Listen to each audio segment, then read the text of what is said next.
Good evening student, स्वागत है आपका आपके अपने यूट्यूब चैनल स्टडी विद सुमन स्वामी पर। स्टूडेंट, मैंने पहले भी ये क्वेश्चन पेपर डाला था, एक बार फिर आपको ये नॉन एनईपी स्टूडेंट का पेपर है। इसमें देख लीजिए आप किस तरह से छोटे क्वेश्चंस पूछे गए हैं। रोल कॉन्फ्लिक्ट आया है, स्टेटस सेट आया है, स्टेटस इन कंसिस्टेंसी आया है, नॉर्म्स, रोल फेलियर, ये सारे क्वेश्चन आए हुए हैं। इनका पंजाबी में भी आप देख लीजिएगा। ये वाले सारे क्वेश्चन जो है छोटे हिंदी में पूछे हैं। नॉर्म्स इनकी मानदंड जिसको हम कहते हैं। ये देखिए सारे क्वेश्चन है भूमिका टकराव के अंदर, स्थिति असंगतता। तो आप ये क्वेश्चंस जो है एक बार पढ़कर जरूर चले जाइएगा। सेकंड जो चीज आप लोगों को बताने वाली है, ये जो है इनके क्वेश्चंस हैं, आप इन्हीं को देख लीजिएगा क्योंकि पेपर क्या होता है कि रिपीट होता है। यूनिट फर्स्ट है, फर्स्ट में सामाजिक ढांचा की है, इसकी विशेषतावां दसो, नियमित एक नोट लिखो। सामाजिक तब्दीली यानी कि सामाजिक परिवर्तन के बारे में बताया है, उसका अर्थ और विशेषताएं ही पूछी है। फिर इसकी किस्म दे रूप विच विकास की व्याख्या करो। विकास वाला क्वेश्चन यहाँ पे दिया हुआ है, लेकिन सेकंड यूनिट के अलावा जो थर्ड यूनिट है यहाँ पर जैसे इन्होंने विज्ञान टेक्नोलॉजी के सामाजिक तब्दीली के कारक बताए हैं। मैं अपनी तरफ से भी कुछ जो है बुक मेरे पास ही है, ये देखिए मैं इसके अंदर से भी आपको कुछ बता देती हूँ। सबसे इंपॉर्टेंट चीज 4 यूनिट में 3-4 टॉपिक है, जैसे कि ग्लोबलाइजेशन है, सेकुलरिज्म है, वेस्टर्नाइजेशन है, मॉडर्नाइजेशन है। तो मॉडर्नाइजेशन वाला टॉपिक आपको जरूर करना है। मॉडर्नाइजेशन और एक जो है ग्लोबलाइजेशन। वैसे ग्लोबलाइजेशन देखो इसमें भी आया हुआ है, तो पेपर का वो नहीं है कि रिपीट नहीं होगा। ये नॉन एनईपी स्टूडेंट के लिए है, और जो आपका अभी जनवरी में पेपर होगा 1 जनवरी को, वो आपका होने वाला है जी नॉन एनईपी स्टूडेंट का, सॉरी एनईपी स्टूडेंट का।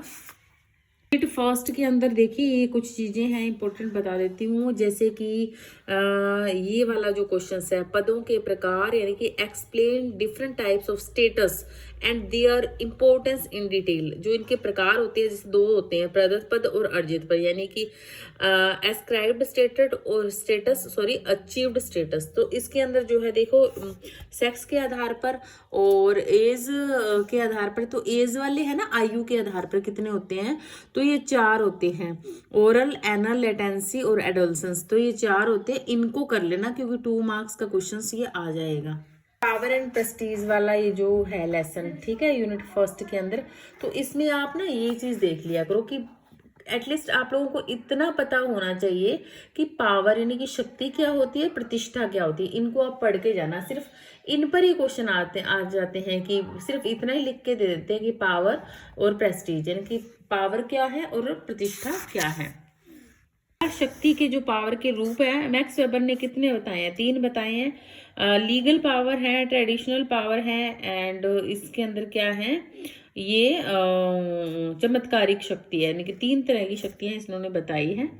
क्वेश्चन ये वाला पेपर करना ही नहीं है, ये आउट ऑफ सिलेबस है। टालकट पार्सन्स दे संरचनात्मक कार्यात्मक योगदान का वर्णन कोई थोड़ा डिफरेंट क्वेश्चन है। आप टालकट पार्सन्स और रेडक्लिफ ब्राउन इन दोनों को जरूर पढ़ के जाना यूनिट फर्स्ट के अंदर। इनको सेकंड यूनिट के अंदर देख लो, जैसे सेकंड यूनिट में इसमें भी क्या दिया गया है, सामाजिक तब्दीली का अर्थ अति विशेषतावां दसो। तो इसमें भी देखो यही वाला जो यहाँ ऑलरेडी आ चुका है नॉन एनईपी वालों के, तो इसकी अर्थ विशेषताएं आप कर लेना।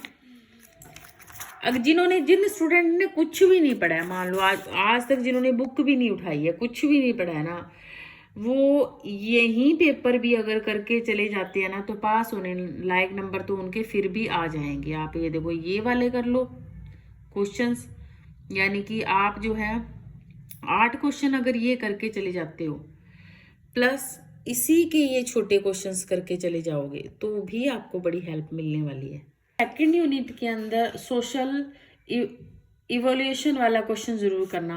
अगर हम इससे डिफरेंट करेंगे, तो जैसे कि इन्होंने सामाजिक परिवर्तन पर ज्यादा ध्यान दिया है, अगर एग्जामिनर चेंज करता है तो ये जो है रेवोल्यूशन और एवोल्यूशन 2 क्वेश्चन है, तो अगस्त कॉम्प्ट का है, तो ये इंपॉर्टेंट है, ये कर लेना।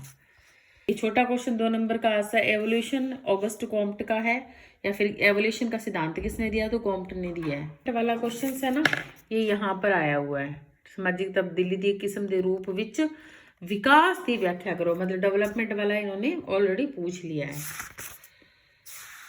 प्रोग्रेस आ सकता है, प्रोग्रेस एक बार थोड़ा देख लेना आप लोग। तो क्वेश्चन आ सकता है, डिफरेंसेस पूछ सकते हैं प्रोग्रेस एंड एवोल्यूशन में, रेवोल्यूशन एंड एवोल्यूशन में, ये डिफरेंसेस 2 मार्क्स के पूछ सकते हैं, देख लेना।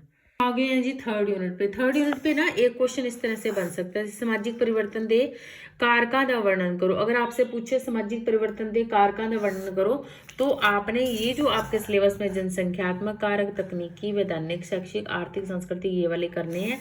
जैसे यहाँ पर थर्ड यूनिट में पूछा है सामाजिक तब्दीली दे आर्थिक कारਕਾਂ ते चर्चा करो। जब आर्थिक कारक पूछेंगे तो हमें सिर्फ आर्थिक ही करना है, ठीक है। इन्होंने अगला क्वेश्चन पूछा, समझाओ कि विज्ञान ਅਤੇ टेक्नोलॉजी ਦੇ सामाजिक तब्दीली किमें ले आई है। यानी कि इन्होंने अब पूछ लिया कि विज्ञान और टेक्नोलॉजी ने कैसे समाज में परिवर्तन लेकर आया है। अगर सिर्फ कारक पूछे तो यही डालना है, एक विषय स्पेसिफिक पूछे तो इस तरह। तो इस वाले पेपर के अंदर इन्होंने आर्थिक, विज्ञानक और टेक्निकल डाले हैं। और आप जो है देख कर चले जाना, जो कि परंपरागत ही मान लो ये क्वेश्चन जो है बार बार जो है आता ही रहता है, वो ये वाला क्वेश्चन मैं सजेस्ट करूंगी, क्योंकि हर साल ही आता है ये वाला। सामाजिक परिवर्तन के वैधानिक कारਕਾਂ ऊपर नोट लिखो, ये आप करके जाना। इसके अंदर ये वाले एक्ट वगैरह होते हैं, ये आप कर जाना। पिछले साल भी जो है ये क्वेश्चंस आया था, रिपीट हो जाता है। तकनीकी कारक तो आ ही गए हैं, वैसे मुझे इंपॉर्टेंट लग रहे हैं, वैसे थोड़ा सा देख लेना। आर्थिक कारक भी आ गए हैं, तो वैधानिक और तकनीकी 2 कर लेना आप। फिर हम देख लो, इसमें इन्होंने ना जो क्वेश्चन है धर्मनिरपेक्षता वाला ना पिछले साल पूछा था, ठीक है। तो ये धर्मनिरपेक्षता, निरपेक्षवाद जो है ना 2 नंबर का, एक बार करके चले जाना आप। और ये वाला कर लो, या तो आप धर्म निष्पक्षता और सामाजिक परिवर्तन।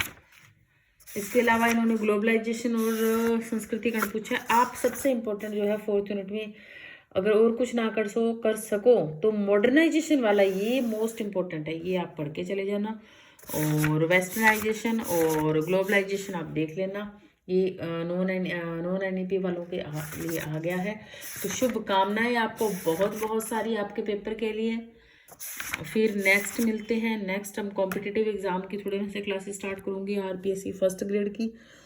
तो आप जो पास आउट स्टूडेंट हैं, BA कर चुके हैं, वो तैयारी कर सकते हैं। जल्द ही हम बैच स्टार्ट करेंगे पूरा कंपटीशन का। तो फिलहाल इस एग्ज़ाम के लिए आपको बहुत बहुत शुभकामनाएं, बेस्ट ऑफ लक, शुभ रात्रि।